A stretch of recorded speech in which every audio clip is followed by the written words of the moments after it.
Hello. And welcome to Let the Girls Play. I'm Kelsey Bailey. I'm Amelia Bain. And we're here to talk about women's basketball. And honey, it's unrivaled season. We are back in the boom boom room. It's unrivaled all the time in my apartment and apartments and homes across these United States of America and the world. I hope they can access it. I think you can, at least in France, because I saw Dom Malanga posted, it's on at 3 in the morning on wherever you can get it. So France is tuning in. We've gone global, baby. But it is unrivaled season. The Boom Boom Room is open for business. And we've had 3 games for each team, two games for some teams, but I'm locked in. I'm back. I'm hyped as hell. It was especially fun to have games every night this weekend. What am I going to do tonight? Oh, I watch Unrivaled. That's what I do now. Yep. We need that in the winter. Yeah. And just for other reasons, we need things that are good. Yes, we need things that are good that can, turn our brain off for an hour so we can watch some competitive women's basketball, 3-on-3 basketball. Absolutely. And I'll tell you what, I dunked on it last week, but I kind of liked having a game on at 10 a.m. Pacific time on a Monday. Nice to have on in the background while I did a little bit of work. I know. You were texting a lot, actually, and I was like, Kelsey, if my boss is listening to this, no, I wasn't. I was locked in. No, I don't need to flatter myself and think anybody that I work with listens to this podcast. Don't worry. I bet they do. I don't talk about the trade. I don't talk about the entertainment business enough for them to want to listen. I would argue we talk about Everybody Loves Raymond a lot. And if that's not the kind of trade news they're interested in, we can't help them. Yeah, and if Tim Cook is not looking to reboot ELR, then he's not going to like this podcast. My direct boss, Tim Cook. You have a call with him every morning. He says, "Get me Kelsey Bailey." Yep, we do a stand-up meeting at 10 a.m. Me and Tim, we sort of kiki a little bit. We talk about, what's going on in the world, because he needs me to let him know what's going on. Yeah, Kelsey's got her finger on the pulse.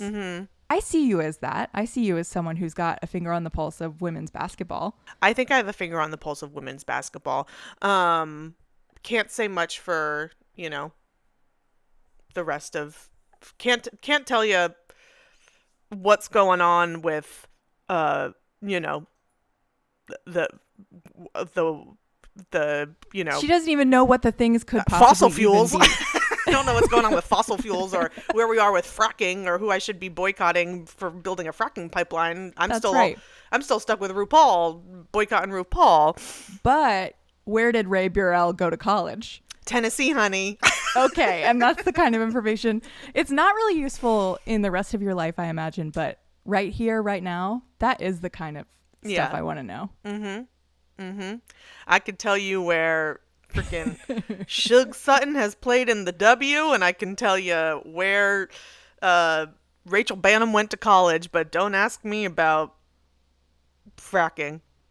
Don't ask her about I know it's bad. I know it's bad.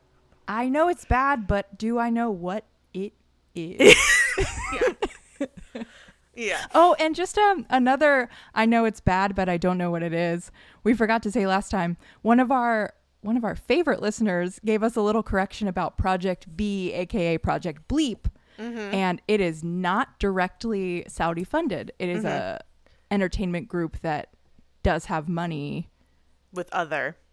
Right. So while it's probably not great, it's not necessarily as bad. No worse than our bad billionaires. Yeah, no worse than literally anyone else. At this point, everyone's a war criminal. Yes. And shout out to the real Cece, our listener. Yes. Shout out Chicken Coop. Chicken Coop, thanks for calling us in and not calling us out. Yes.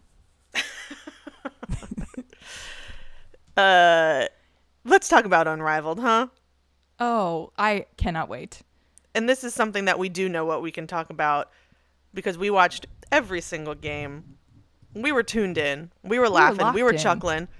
We were texting a lot. So let's just go through. We can sort of talk about the status of all of our teams because, what was once great teams are now cannot find a win. Some new teams with the children are doing great, and some new teams are just stanking at the moment.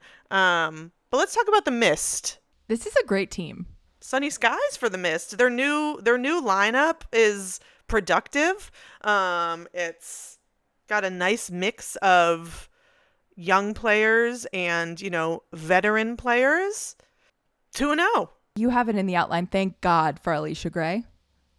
Especially in that second game against the Laces. Everyone else was kind of stinky poo-poo when faced against Alyssa Thomas. But Alicia Gray had like 28 points in that game. I think there's a lot of attention on Fee, justifiably, rightfully so, last season on the Lunar Owls and Skylar Diggins. But this is a huge loss for the Lunar Owls to not have one of my closest, dearest friends, Alicia Gray.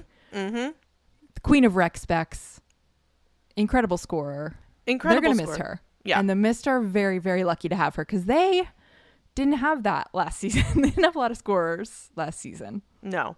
Try as she might, Rakia Jackson, she brought a lot of good energy, and so did Aaliyah Edwards to the Mist last season. But they're on the right teams now, and I think the Mist got Arike, they got Alicia. It's a new lineup, and Stewie needed some wins after what I can only describe as a disappointing unrivaled first season and a disappointing WNBA season. So shout out to Stewie. She got the game-winning shots in both of those games. A little controversial in the second game against the Laces. Some calls probably that shouldn't have been called, but that's sort of Stewie's MO, is getting a foul called and sinking a game-winning free throw. I think Stewie needed this, and I needed to see Stewie winning. Mm-hmm. It's hard for me psychologically in my Stew Your Cat walking around this great city to see Stewie down. Yeah. I need her shining. Keep shining, keep smiling, know that you can always count on me. For sure. That's what Stewie's for. In good times. Let's talk about the Hive. From a team that is doing great at 2-0 currently, where we are right now. There will be games later tonight. So that's probably going to change. So don't come for us. We're saying at time of recording. But let's talk about the Hive. Another new team. Everybody on this team is new to Unrivaled. They are learning the ropes. They are sweet little team. They are very sweet. And they have some great players who I think they just don't quite know the game yet. And once they get it, I hope they can make the adjustment quick. And God help you if Kelsey Mitchell is popping off, which she's been slow a little. She's been a little slow. And I think the person who I really want to see get locked in and understand the game is Ezzy Magbagor, because I think she's so great. I think she just kind of doesn't get it quite yet. She will. She's too good at 5-on-5 to not be able to at least be pretty good at 3-on-3. Yeah. I think she's fast enough. It's not like some of these bigs who are it's hard BG. Getting down the court. Yeah. She's going to make the adjustment. It's tough for Hive right now. Yeah. And I feel a little guilty because I almost threw my support behind Hive this season. Maybe if you did, they'd be better. But I do think again, Kelsey Mitchell, Sonia Citron, Mo Billings really coming out and just bodying and doing the work, and I think and embracing a leadership role of I'm a veteran, these are my young teammates, I can be a leader. Yeah. Getting her lip split open, my God. She's a badass. And I think again, it is I would like to see Ezzy playing a little bit better on this team. I would also like to see Natisha Heidemann leveling up. I feel like she has not been. You think about last season in WNBA when I was she could be sixth player of the year, just because she was so great. And I just think I'm not seeing her speed. I'm not seeing her scrappiness. So I really, this is a call in to Natisha Heidemann and Ezzy. Let's go. We love you both. Yeah. Huge fans of both of you. Mm-hmm. We've adjusted for the first week. We kind of get it now. We had our fun time on the beach, and now it's time to put down the pina colada and get some O boards and get some 3-pointers. Definitely. What I don't want is for Hive to be like the mist of this past season, where there's just a team that you're counting out almost immediately. Because that's no fun. I want all of these teams to like do the. I want them to all do their best. That's so I just want corny, everyone but to do their I best. genuinely mean it. Like I want I just everyone. want to, as a fan, I want to see the highest potential Yeah. for everybody. Yeah, I want them to at least get one win in the dub column. Maybe when they play the Lunar Owls, that will be like a fair, a fair matchup for right now. But let's talk about a team that, my God, unstoppable. My Rose Basketball Club, belt to ass. Belt to ass. You picked a winner. Chelsea Gray, she was built for this league. She is like on another level. She's the reigning finals MVP. She's a champion. She's had 7 3-pointers in that second game or third game.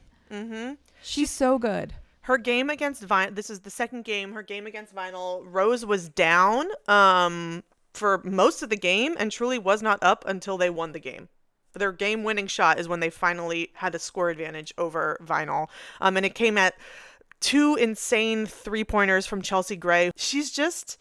I don't know if it's like the more open floor that she has because it's only 3 players, and she says that she's, taking some risk or like doing some more with her passes and just like sort of being able to be a little bit more inventive in how she's, orchestrating the offense and playing the point guard position. Like she just seems free and confident. Yeah. And her teammates adore her. Oh yeah. They are so proud of her. Ka was like putting a little fake crown on her head. Lexi Hall said, as long as Chelsea Gray's on the court, we always have a chance. They love her. Azare interrupted her post-game interview in Chelsea's post-game interview to scream the point god in the microphone and the camera. Everyone loves Lakeisha. Everyone. That's her alter ego. It's her alter ego. Yeah, that's her Sasha Fierce. I love her. I mean, there are other great players on Rose Basketball Club, but it's just hard to talk about anything other than Chelsea Gray. It's just really amazing to watch. And I really think Shakira Austin was like a nice add to the team in place of Angel Reese, who's taking this season off. Like to have her in there. And she's just like a strong big who like, she's getting scrappy. She's pissing people off. She really made me laugh in her post-game interview. She was talking about going up against great bigs who like I think she was talking about Dominique Malunga, but she was basically like, yeah, you have to just be relentless and accept that you're gonna get blocked. There's gonna be a highlight with you getting blocked, but you just have to keep going. It was making me laugh. I love her. She's great. And shout out to Shug Sutton, another great addition to the team. I think it was their game against the Lunar Owls, their first game back. She had like so many steals. Those poor Lunar Owls, they didn't know how to play basketball, it looked like, and we'll get to it. Rose right now sitting at 3-0. Chelsea Gray kind of leading every stat that there is. Points scored, just the most game-winning shots. Obviously, we're only 3 games in for Rose Basketball Club, but I love them. I ride with them. Glad I stuck with them for the second season, too. I know. You made a really good choice. And I think a lot of people probably made a really good choice to support this next team we're going to talk about, which is Breeze. Easy breezy beautiful. The cutest team, and also just a really good team. Oh, they have don't call them kids. Chemistry. Don't call them kids. Don't call them kids. There's no age when you're balling. It's hard to not call them kids when I see Dominique Malunga's sweet baby face in her headshot, her unrivaled headshot. Yeah, we can call her a kid. She is a kid. Yeah, she's 19, 20. She, I think, is about to be 20. Yes, she has played 5 years of professional basketball, but she's a kid. She's a kid. She can't drink in Miami, so she's a kid. Yeah.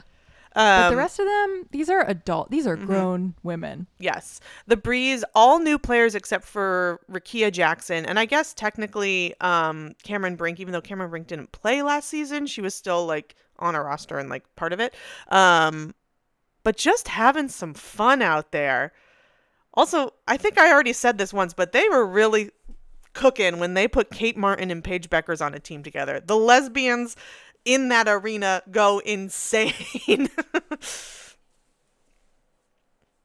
Also, prayers up for Ari McDonald, who I think got injured in that first game, and we haven't seen her back since. I hate that because Ari was injured at the end of the WNBA season Indiana, too. So yeah. I hope it's just maybe like she re-aggravated it and needs more time to rest, and it's not like a new separate injury. I don't know. Mm-hmm. Oh boy. Sorry, I keep interrupting you. So. No, you go ahead. I'm always interrupting you. No. Now we just stay silent for the rest of the podcast because neither of us wants to speak. Moment first. of silence for friendship. Yeah, for friendship.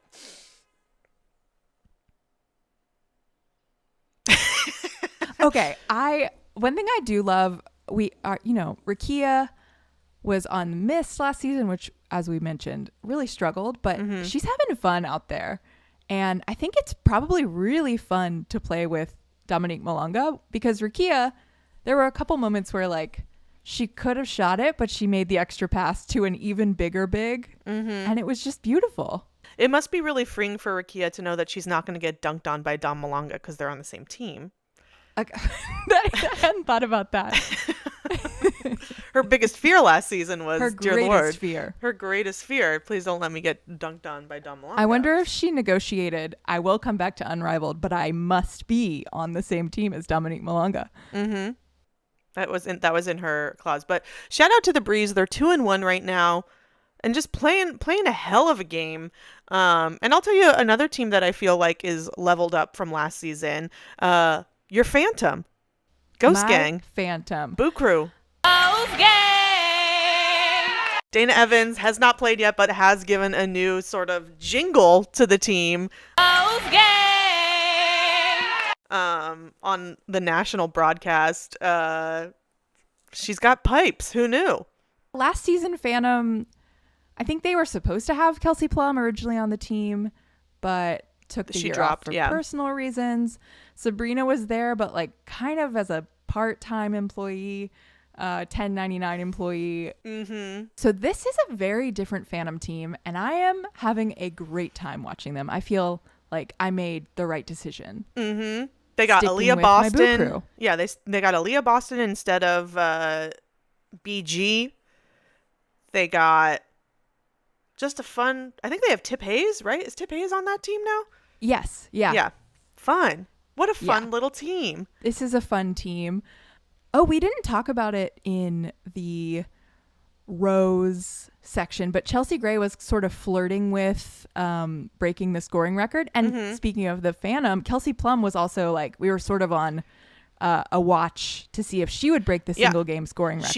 She tied Nafisa Collier in that second game for single scoring record, but don't worry, somebody has already broken that record, and we'll get to it in a little bit. But just think about how cool it is that the first week of the season and we already have two players almost beating and one player beating that record. That just means the rest of the season is going to be all the way up. Way up. I think Chelsea Gray has surpassed Nafisa Collier with most points scored career-wise for Unrivaled.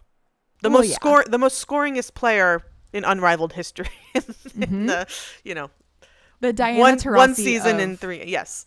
Of Unrivaled. Yes. Yeah. in Which this is second fair season. given that Fee is not currently playing. Exactly. It took Chelsea a season and then 3 games to be able to surpass what Fee did in the first season. So, and it will just continue to be broken because this is still a very young, fresh baby league. It seems like we already had another record being broken. We can talk about that when we get to... Oh, we could have talked about it in the Hive. Sanaya Rivers has broken the record for most blocks in a game. She has 7 blocks. An incredible defensive player. Like, she rocks. She's so good. She could probably dunk if she wanted to. Yeah. Rakia better watch out. It's not just Dominique Malonga who you have to worry about. So right now the Phantom are sitting at 1-1. They play tonight, so this stat will change by the time you hear this episode. Don't come for us. We're aware. I'm going to have Dana sing us out of this segment. Ghost Gang! And now let's talk about a team that went from being the biggest threat last season to maybe an easy win. The Lunar Owls, 0-2 right now. I think a big part of that is because Skylar Diggins is not playing, and obviously because Fee is not playing on this team this season. But Skylar Diggins is right now out with injury, but I think she's going to be coming back soon. And look They out, need her. yeah, You could tell the wheels are turning. Mm-hmm. Sitting courtside, she's sort of like, okay, what do I need to do when I get in there? And I trust her. Yeah. I trust that she's going to get in there, and she's the heart of Hootie Hoo. She is the heart of Hootie Hoo. She is the heart of Hootie Hoo. I think Marina Mabry's trying to be the heart of Hootie Hoo right now, and Aaliyah Edwards is playing great as well. But I think they really need something to jumpstart them. Yeah, they need Joker-fied. They need a Skylar. Joker-fied player. Yeah. And while she's not playing this season, Nafisa Collier is on the cans. She was on the broadcast for the first Lunar Owls game. And kind of a fun moment where it seemed like they wanted to throw, Brandon Glasheen wanted to throw to commercial, but instead Lisa Leslie asked Nafisa Collier about the CBA and the WNBA, which probably was not... Not in the notes. Not in the notes. Probably something they maybe were asked to stay away from, but also maybe they weren't, because Nafisa Collier owns this damn league and she can talk about whatever she wants. And she gave a great answer. She gave a great answer, and this is some of just like the paraphrase. She said, "Being on this side of with Unrivaled, I know what it takes to run a sustainable business. So I think if they can't find a model that makes that happen, they need to put the people in place who can." Let's go. Yeah. Coming that's for a Kathy sort of Engelbert on her own broadcast. Continuing that Yeah. campaign of we need someone else as a leader in the WNBA. Yeah, but it was fun to see sort of Lisa Leslie like ask that question, and then we haven't seen Lisa Leslie on a broadcast since. But again, that might change I think tonight. it's unrelated. I hope it's think so, unrelated. too. We do need the the queen of the boom boom room, Lisa Leslie. We need her there. I just like to drive conspiracies. I do think it's probably because she had like other engagements. I don't think she was on every broadcast last season either, because she has a real estate business and she has other things that she's doing. Also, are all of the games TNT Sports? Are some of them not? Well, it's all Warner Brothers, and Warner Brothers owns HBO Max, Okay. where you can, or HBO, whatever, HBO Max. Yeah. Is that what it's I called? think it's still HBO Max. I don't know. They change it every month. And they own TNT and they own True TV. So it's like Okay. all of the same. Yeah, I'm just wondering family. if it's always on TNT when it's on. I don't know. Yesterday when I was watching a game, it was not on TNT, but it was on True TV. And Okay. it's So I wonder, streaming live on HBO Max when they are playing is as well. Lisa Leslie, we're going to find out. I wonder if Lisa Leslie like has a contract for Yeah. certain She's on the new games and she's not- on the new season of Burn Notice on TNT. So she's so doing she's a guest spot. TNT loyal. Yeah. she's filming a guest spot on on Impractical Jokers for True TV. I would love it. I would love that. Give her another job. Let her book, get her bag. We'll talk about someone who's in her bag right now. Brittany Slim Sykes, welcome to the Laces. She's having a slim winter. It was a slim summer in the WNBA, and Slim is just, in that first game for the Laces, absolutely crushing. We got to switch the hashtag from Slim Summer to Slim Winter. Mm-hmm.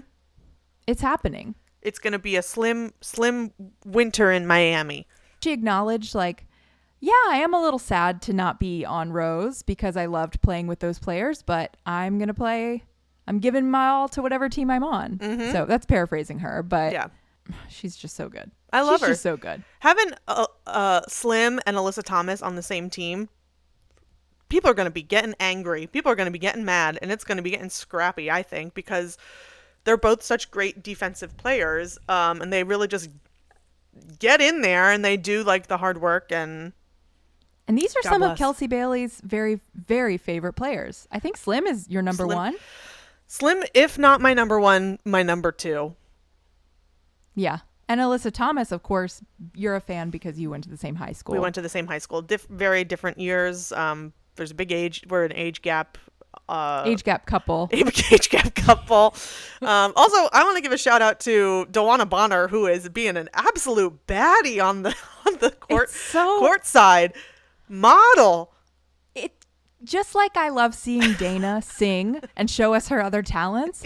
For her to be able to just not have to worry about basketball for a little bit and give us her other talent, which is just serving model looks courtside.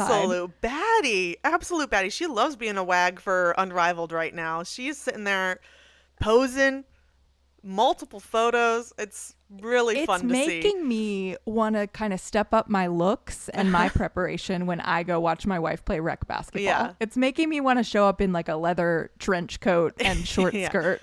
Fully yassified. Yeah. I'm gonna yassify myself at the Pride Basketball League this spring. Yeah, you're gonna be taking tunnel pics. You're gonna hire a professional photographer to take pictures of you courtside. But Lace is right now at 1-1. Again, this will change at time of airing or whatever we want to call it. But let's move on to Vinyl, who finally got a win. They had two great first games that like came down to the wire, and who they were playing against, like, it was not blowout losses. This was a team that was ready for a win, hungry for a win, and then they finally got their win against our sweet little Hive, try as they might. And in that win against the Hive, De'Arica Hamby has set the new single game scoring record with 40 points, the first 40-piece game for a player in Unrivaled history. She makes it look so easy too. There's something so effortless. I mean, obviously she's putting so much effort in, but there's something just effortless about her scoring. Yeah. She just sort of tosses it up there. Also, how tall is she? Is she that tall? I bet she's 6'2". What's your guess? Well, I just saw what it was, so I'm not going to guess, no. but 6'3". 6'3". So probably 6'2", really. Yeah. Because everyone lies. Everyone lies. But I do think it's just interesting because she's like going against all of these other bigs, but she's still able to produce so much in a way that I'm like, she's Stewie's height. I don't know. I know. Well, there are certain players that I was thinking about this with Alicia Gray and Kelsey Plum, who have played 3-on-3. You know, who were on those U.S. 3-on-3 teams, and I just wonder if she's put in the hours. Maybe she just knows kind of what to do. But I think you're right. No matter how well you know the game, if you're going up against like Dominique Malunga for a rebound, that's hard to do. Yeah, and she's doing it. To which I say, play on, playa. I love her. If you're watching on YouTube, I'm gonna insert the photo of me and De'Arica Hamby. Yes. At Unrivaled last year. My good friend. You whispered in her ear, get a 40-piece next season. I and said, she did it for you. Do it for Let the Girls Play. And she said, do it for Mima. You got it, girl. Give Mima a 40-piece. A 40-piece for Mima. A 40-piece for Mima. It sounds like a beautiful children's book. Yeah. That was the first week of Unrivaled, the first week of games, the first cycle. And now we are at the start of week 2. Very excited to see how things continue to shape up. Yeah, me too. I was just going to pull up, what's the schedule like? Is it similar? I think it's a Monday, Friday, Saturday, Sunday gig. Beautiful. It must be so nice for these players. First of all, they're not like flying all around the country to play games, and they have a lot of time to recover. Yeah.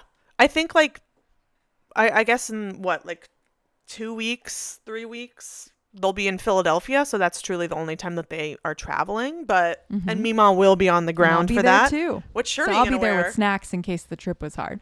Oh, yeah, it's time for me to make a decision about the shirt. In the next week or so, I need to make a you have 2 I weeks need to make to a decide. Zazzle order. Yeah. So if anybody has suggestions, I am taking suggestions.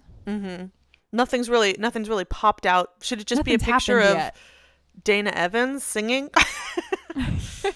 Should it be a shirt like one of those cards that you push a button and it sings? Goes Game! Well, Something to think about. One other thing that I do want to give a shout out to, during the broadcast, there was some pretty bad calls from the Sephora refs. And even Brandon Glasheen said, you have to wonder with how much they blow that whistle if they're getting a Sephora makeover off of all these calls. Like if there's like some sort of like quota they have to meet. So even he was kind of dogging the Sephora refs for a moment. Even the announcers who are being paid by the league also know what we know, which is Everyone involved with Unrivaled is a hero. Except the Sephora refs. refs. Bye. Bye.